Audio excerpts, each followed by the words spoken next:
Hello guys, welcome back to our channel. இன்னைக்கு நம்ம வீடியோவில் என்ன பார்க்க போகிறோம் அப்படின்னு கேட்டிங்கன்னா, என்ன நடக்குது? நீ தான் நடக்கிற அந்த மாதிரி நம்மளை சுற்றி நிறைய கான்ட்ரவர்ஷியலான விஷயம்லாம் நடந்துகிட்டு இருக்கு. அண்ட் அதை பற்றி கொஞ்சம் டிஸ்கஸ் பண்ணிட்டு அதோட மீம்ஸ் அண்ட் ரீல்ஸ் ரியாக்ஷனும் பார்த்துடலாம். அண்ட் அதில் முக்கியமான விஷயம் என்னன்னா, நேற்றுலேருந்து ஒருத்தரை போட்டு அடிச்சுக்கிட்டு இருந்தாங்க. அண்டு புதுசாக ஆர்ஜே பாலாஜியும் அதை சேர்த்துக்கிட்டு இருந்தாங்க. அண்டு இப்போ அவரே வாண்டடாக தலையை கொடுக்குற மாதிரி நானே வரேன்டா அப்படின்ற மாதிரி ஒருத்தர் வந்திருக்காரு. அவர் தான் மாஸ்டர் மகேந்திரன். நானே வருவேன் அப்படின்னு சொல்லிட்டு அடம் பிடிச்சி தான் இன்னைக்கு இங்கே வந்தேன்.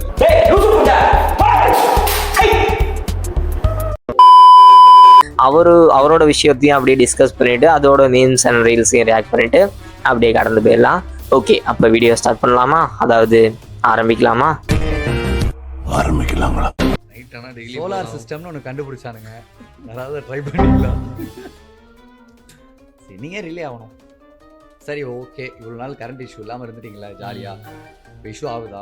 சரி, பரவாயில்ல, ஒரு 6 மாதம் கேட்காதீங்க. என் வீட்டில் கூட கரண்ட் எடுத்துக்கோங்கன்ற நான். உங்கள் வீட்டில் கரண்ட் எடுத்து நாங்கள் என்னென்ன பண்ண போகிறோம்? இருந்து ஒரு 2 வயரை வச்சு ஒரு 2 மோட்டரை வச்சு. ஐயோ, அதை வேற ரொம்ப பெருமையாக வேற சொல்கிறாரு.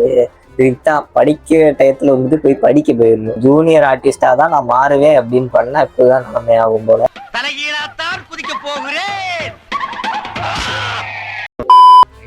சோலார் சிஸ்டம்னு ஒன்று கண்டுபிடிச்சானுங்க. அதாவது ட்ரை பண்ணிங்களா? அந்த சோலார் சிஸ்டம்னு ஒன்று கண்டுபிடிச்சாங்க. வேற மாதிரி தலைவா, எங்க இருந்துதான் நீ இப்படி யோசிக்கிறியோ? சோலார் பேனலுக்கும் சோலார் சிஸ்டத்துக்கும் வித்தியாசம் இல்லாம பேச ஆரம்பிச்சிட்டேன்.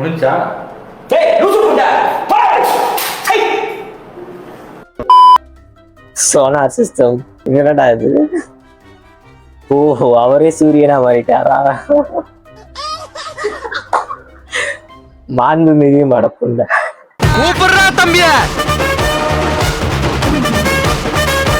ஐயோ பாவம், இன்னும் எவ்வளவு அடிக்கணும் ஏதோ தெரியல.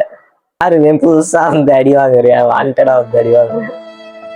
காரணம்லாம் கேட்காதீங்க, போட்டு அடிங்கன்றாங்க. சார், நான் என்ன சார் தப்பு பண்ணேன்? என்ன ஏன் இப்படி பந்தாடுறீங்க? நல்லது செய்ய வந்ததுக்கு இவ்வளவு தண்டனையா? என்னன்னா வந்துட்டு ஒரு இஷ்யூ என்னன்னா, இப்போ ரீசெண்டாக வந்துட்டு தமிழ்நாட்டில் நிறைய இடத்துல கரண்ட் கட் ஆகுதுன்ற ஒரு இஷ்யூ போயிட்டு இருக்குல்ல, அது ரிலேட்டடாக தலைவன்ட்ட கொஸ்டின் கேட்டிருக்காங்க. தலைமை வந்துட்டு எல்லார் வீட்லையும் இப்போ கரண்ட் போகுதா அப்படின்ற மாதிரி சோலார் சிஸ்டம்னு ஒன்று கண்டுபிடிச்சான்னு சொல்லி வார்த்தையை விட்டேன்.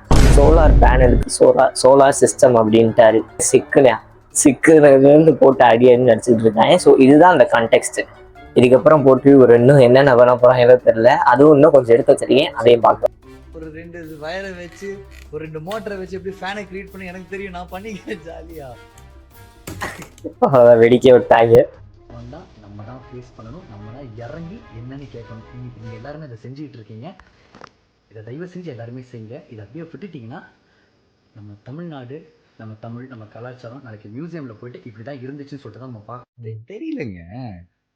என்னங்க இப்போ நீங்கள் கேள்வி கேட்டு மட்டும் உங்களுக்கு என்ன கரண்ட் வந்துடுவாங்க போகுது? அதாவது எலெக்ஷனுக்கு முன்னாடி கரண்ட் பத்தி எல்லாருமே வந்து போல்டா பிஹேவ் பண்றீங்க, எல்லாரும் எதிர்த்து கொஸ்டின் பண்றீங்க, அது எனக்கு ரொம்ப பிடிச்சிருக்கு, இப்படிதான் நம்ம இருக்கணும்ன்ற மாதிரி பேசியிருக்காப்புல.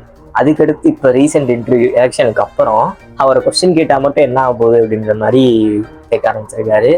இது சுற்றி வளர்ச்சி சொல்ல போனா விஜய் சப்போர்ட் பண்ணி தான் அவர் பேசுறாரு, இல்லைன்னு சொல்லலை. பட் இருந்தாலும் நியூட்ரலா பேசாம இதுக்கும் சேர்த்து அடி வாங்குறாரு, அந்த சோலார் பேனலுக்கும் அடி வாங்குறாரு. Sorry, solar system. உங்களுடைய பணி என்ன? அந்த படத்தில் என்ன மறக்க முடியாத பேரன் கேரக்டருக்கு யாரை போடுறது அப்படின்னு சொல்லிட்டு ஆஃபீஸில் டிஸ்கஸ் பண்ணும்போது இந்த மாஸ்டர் மகேந்திரன் ஒரு பையன் இருக்கான். அவனை கூப்பிட்டு வந்தாங்க. அவன் வந்தோடனே நேராக உட்காந்துக்கிட்டு எத்தனை ஷாட் எடுப்பீங்க, என்ன டைலாகு, எப்படி கேமரா அங்கெல்லாம் வைப்பீங்க முதல்ல கூப்பிட்டு முதல்ல அந்த பையனை வெளியே அனுப்பிச்சிருந்தேன், அடிச்சு கொண்டுருவேன்.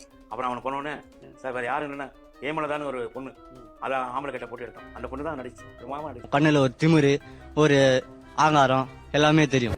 ராஜ பரம்பரை எப்படி நடப்பாங்களோ அது மாதிரி தான் நாங்கள் நடப்போம். அப்போ சின்ன சைல்டு ஆர்டிஸ்டா இருக்கிறப்பே இவருக்கு வந்துட்டு அந்த மனசுல ஒரு ஆட்டிடியூடு, அந்த அகங்காரம் அதெல்லாம் இருந்திருக்கு. அதனாலதான் படத்துல எந்த படத்துலயும் சான்ஸ் கிடைக்கிற போல. ஓகே கைஸ், இதுதான் வந்துட்டு மாஸ்டர் மகேந்திரன் அவரோட இஷ்யூ. நெக்ஸ்ட் இப்போ வந்துட்டு அந்த ஸ்டாண்டப் காமெடி இஷ்யூ, அதை பார்த்துருவோமா? கடந்த சில நாட்களாக சமூக ஊடகம் முழுவதும் இதை தான் பற்றி பேசுது. 370 ரூபா. என்ன 370 ரூபா அப்படின்னா, ஹரியானாவில் ஒரு ஸ்டாண்டப் காமெடி ஷோ, பிரணீத் அப்படிங்கிற ஒரு பிரபல ஸ்டாண்டப் காமெடியன், அவர் ஷோவில் கலந்துக்கிற ஹிமான்ஷுங்கிற ஒரு இளைஞர் தன்னுடைய அனுபவம் ஒன்று பகிர்றாரு, நகைச்சுவைன்னு நம்பி. அதை சுற்றி இருக்கிற எல்லாரும் சிரிச்ச உடனே ரொம்ப ஜோஷாகி அவர் உள்ள இருக்கிற வக்கரபூர்த்தியெல்லாம் வெளியே வருது. நான் ஒரு பொண்ணை டேட்டிங் கூட்டு போனேன், ஒரு பிரியாணி வாங்கி கொடுத்தேன், ஒரு பிரியாணி 370 ரூபா. சாப்பிட்டு முடிச்சோடனே வீட்டுக்கு போகலாம் அப்படின்னு அவர் சொல்கிறா. ₹370 நான் எப்படி திருப்பி வசூல் பண்றது? இந்த இடத்துல என்னென்ன பேசுறோன்றது வந்துட்டு தெரியும். அந்த ஸ்டாண்டப் காமெடி ஷோல அந்த பிக் பாஸ், இந்த ஹிந்தி பிக் பாஸ்ல வந்துட்டு அவர் வந்துட்டு கண்டஸ்டண்டா இல்ல சாம்பியன் வின்னரான்னு எனக்கு தெரியல. அவர் வந்துட்டு அங்க வந்துட்டு ஒரு ஹோஸ்ட் மாதிரி இருந்திருக்காரு. அண்ட் எப்பயும் போல இந்த உட்காந்துருப்பாங்க இந்த எலைட் குளிச்சுலாம் அவங்கலாம் இருந்திருக்காங்க. இந்த இடத்துல 2 சம்பவம் நடந்திருக்கு. மொதல் சம்பவம் என்னன்னா, அங்க இருந்த ஒருத்தன் வந்துட்டு நான் அந்த மாதிரி ஒரு பொண்ணை வந்து டேட்டு கூப்பிட்டு போனேன். ஒரு ₹370 வந்துட்டு பிரியாணி வாங்கி கொடுத்தேன். அந்த பிரியாணிக்கு வந்துட்டு சாப்பிட்டு முடிச்சுட்டு நான் வீட்டுக்கு போகலாம் அப்படின்ற மாதிரி அவ சொல்லியிருக்கா. பட் எனக்கு வந்துட்டு அந்த ₹370 வந்துட்டு எப்படி என்கிட்ட மறுபடியும் அதை எப்படி நான் வந்துட்டு கழிச்சுக்கிறது அப்படின்ற மாதிரி செக்ஸுலாம் வந்துட்டு ரொம்ப அதில் வந்துட்டு டீப்பாக பேசியிருக்காங்க. நான் அந்த முதல் கிஸ் பண்ணேன். அண்ட் அதுக்கடுத்து இன்னும் அதை வல்கராகவே பேசியிருக்காங்க. அதை என்னால் மென்ஷன் பண்ண முடியல.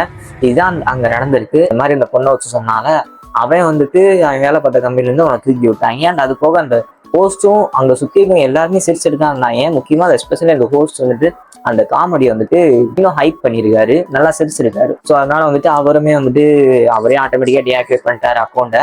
அண்ட் செகண்ட் அங்கே நடந்தது என்னன்னா, ஒரு பொண்ணு, அந்த பொண்ணு வந்துட்டு டாக்டருக்கு படிக்கிற பொண்ணு போல. அங்கே வந்துட்டு இந்த டெட் பாடிஸ்லாம் வந்துட்டு இவங்களுக்காண்டி அந்த அதில் வச்சு தெரிஞ்சுக்கணும் அப்படின்றதுக்காண்டி கொண்டு வந்து இந்த லேப்ல ரிசர்ச்லாம் பண்ணுவாங்க.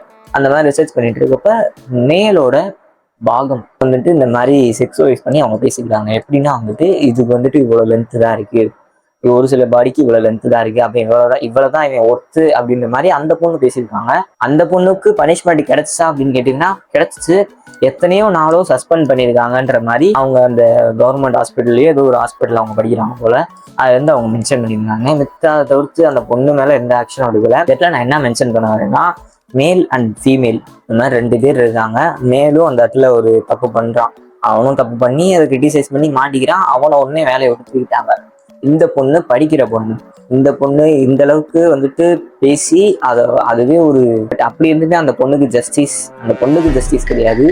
அது பேசுனதுக்கு ஜஸ்டிஸ் கிடைச்சான்னு கேட்டீங்கன்னா ஒரு மண்ணாங்கட்டியும் கிடையாது, ஒரு மயிரும் கிடையாது. இந்த இருக்கு பாத்தீங்கன்னா ஹிமான்ஷு ஜாங்ரா அந்த ஆள் பேரு, அப்புறம் செஜல் பவர் அவ பேரு அந்த பொண்ணு பேரு. இவர் வந்துட்டு பிரணீத் ஸ்மோர் ஷோ போயிருக்காரு, இவங்களும் போயிருக்காங்க அதே சேம் ஷோக்கு. அவர் வந்துட்டு 370 பிரியாணி அது ஒரு ரிமார்க்கு. அப்புறம் after that got trolled everywhere got abused ஆனேன் apologise publicly got fight from his stars. இவரு கூட பரவாயில்ல வந்துட்டு அப்பாலஜைஸ் கேட்டாரு. அவன் கேட்டாங்கன்னா கூட என்னன்னு தெரியல. அதே சேம் ஷோ போயிருக்கா, டெட் பாடிஸ் வச்சு ஜோக் பண்ணிருக்கான். இது மூலியமா அவளுக்கு வந்துட்டு மோர் தென் 2 lakh ஃபாலோவர்ஸ் கெயின் ஆயிருக்காங்க. Didn't say outrage on the same level. அதே அளவுக்கு இவ்வளவு போட்டு அடிக்கவும் இல்லை. ஸோ இதுதான் கைஸ் இந்த விஷயம். டிஃபரன்ஸ் என்னன்னா இதுதான். சரி, ஓகே கைஸ், இந்த வீடியோவில் நான் வந்துட்டு இதை பற்றி தான் டிஸ்கஸ் பண்ணணும், இதை பற்றி உடனே பேசணுன்றதுக்காண்டி தான் அந்த வீடியோவே எடுக்க ஸ்டார்ட் பண்ணேன். அதே மாதிரி 2மே எடுத்து முடிச்சாச்சு. நம்ம மாஸ்டர் மகேந்திரன் புதுசாக அட்மிட் ஆகிட்டாரு. அடுத்து அவரை வச்சு கண்டென்ட் கிடச்சின்னா அதை வச்சு கொண்டு வந்து போகலான்றீங்க. தலைவா அடுத்து கண்டென்ட் மட்டும் கொடுத்துறியா? சரி, ஓகே. அண்ட் அது போக இந்த ஸ்டாண்டப் காமெடி இஷ்யூ இதையும் வச்சு டிஸ்கஸ் பண்ணியாச்சு. இந்த வீடியோ வந்துட்டு அந்த அளவுக்கு இன்ட்ரெஸ்டிங்காக தான் இருக்காதுன்னு எனக்கே தெரியும். நான் ஜஸ்ட் இந்த இஷ்யூ வந்துட்டு டிஸ்கஸ் பண்ணலாம் அப்படின்றதுக்காண்டி அந்த வீடியோ எடுக்க ஸ்டார்ட் பண்ணேன். அண்ட் அடுத்து இன்னொரு இன்ட்ரெஸ்டிங்கான வீடியோ நான் உங்களுக்கு சந்திக்கிறேன். And cheers guys.